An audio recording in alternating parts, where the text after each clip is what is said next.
నువ్వే హోంమంత్రివి, నువ్వే ముఖ్యమంత్రివి. ఇది ఏం పద్ధతి అని అడుగుతా ఉన్నా.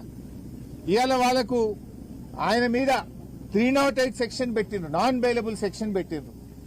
మెజిస్ట్రేటే అడిగింది, ఫోన్ తీసుకుంటే ఎవడన్నా నాన్ బెయిలబుల్ సెక్షన్ పెడతారా? ఫోన్ తీసుకుపోయి పోలీసులకే ఇచ్చిండు కదా, ఇలా ఆధారాలు ఉన్నాయి చూసుకోండి అని. ఆయన మీద నాన్ బెయిలబుల్ ఎట్లా పెడతారని మెజిస్ట్రేట్ గారే 308 సెక్షన్ కొట్టేసిండ్రు. మెజిస్ట్రేట్ కొట్టేస్తే మిగతా సెక్షన్లు ఏంది? అన్ని below 7 years bailable sections.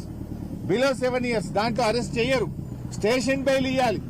Below 7 years ఉంటే ఈయన మీద 22 కేసులు ఉన్నాయి, ఈయన హ్యాబిచువల్ అఫెండరు, ఇతన్ని జైలుకు పంపాల్సిందే అని చెప్పి తప్పుడు కేసులు అన్ని కూడా చూపించి ఇవాళ క్రిషాంక్ గారిని జైల్లో పెట్టడం జరిగింది. క్రిషాంక్ గారి మీద ఉన్న కేసులేంది? క్రిషాంక్ ఎవరన్నా మర్డర్ చేసిండా, రేప్ చేసిండా, టెర్రరిస్టా, ఏమన్నా క్రిషాంక్ ఏమన్నా తప్పుడు చేసిండా? క్రిషాంక్ ని ప్రభుత్వ అరాచకాల్ని ప్రశ్నించిండు. అంగన్వాడీ టీచర్లకు ఇచ్చిన మొబైల్ ఫోన్లలో అవినీతి జరిగింది అంటే క్రిషాంక్ మీద కేసు. 10వ తరగతి పరీక్ష పత్రాలు లీక్ అయినాయి అని ప్రశ్నిస్తే క్రిషాంక్ మీద కేసు. కంచె గచ్చిబౌలి భూములు అమ్ముతున్నారు, అక్కడ మూగ జీవాలన్నీ చచ్చిపోతున్నాయి, చెట్లు కొట్టేస్తున్నారు, ఇది అన్యాయం అంటే కంచె గచ్చిబౌలిలో కేసు.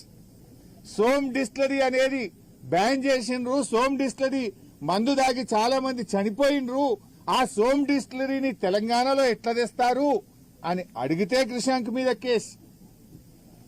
అదేవిధంగా మిస్ వరల్డ్ పోటీల్లో మిస్ ఇంగ్లాండ్ పట్ల కాంగ్రెస్ నాయకులు దుర్మార్గంగా వ్యవహరించారు, మన దేశ పరువు పోయింది, రాష్ట్ర పరువు పోయింది, దాని మీద విచారణ జరపాలి అంటే విచారణ జరపరు గాని ప్రశ్నించినందుకు క్రిషాంక్ మీద కేసు. అదేవిధంగా ఒక ఆయన అనుముల మహానందరెడ్డి ఒక కేసులో ఇన్వాల్వ్ అయినాడు.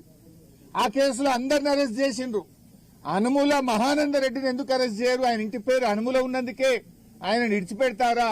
ఆయనను ఎందుకు అరెస్ట్ చేయరు అని అడిగితే పిసిసి అధ్యక్షుడు మహేష్ కుమార్ గౌడే పోలీస్ స్టేషన్లో కేసు ఇస్తాడు, క్రిషాంక్ మీద కేసు పెట్టారు. అంటే అడగడమే నేరమా? ప్రశ్నించే హక్కు భారత రాజ్యాంగం ఈ పౌరులకు ఇవ్వలేదా? ఇట్లా ఉస్మానియా యూనివర్సిటీలో ఫేక్ సర్క్యులర్ ను రేవంత్ రెడ్డి ఆయన పోస్ట్ చేస్తే ఇది ఫేక్ సర్క్యులర్ అని ప్రశ్నిస్తే క్రిషాంక్ మీద కేసు. ఇట్లా క్రిషాంక్ మీద పెట్టిన కేసులేంటి? ఈ దేశ పరువు పోయింది, మిస్ వరల్డ్, మిస్ ఇంగ్లాండ్ పట్ల మీరు అవమానపరిచే విధంగా చేసిండ్రు. 10వ తరగతి పరీక్ష పత్రాలు లీక్ అయినాయి, గచ్చిబౌలి భూములు అమ్ముతున్నారు, చెట్లు కొడుతున్నారు, సోమ్ డిస్టిలరీ అనే మందు దాగి చాలా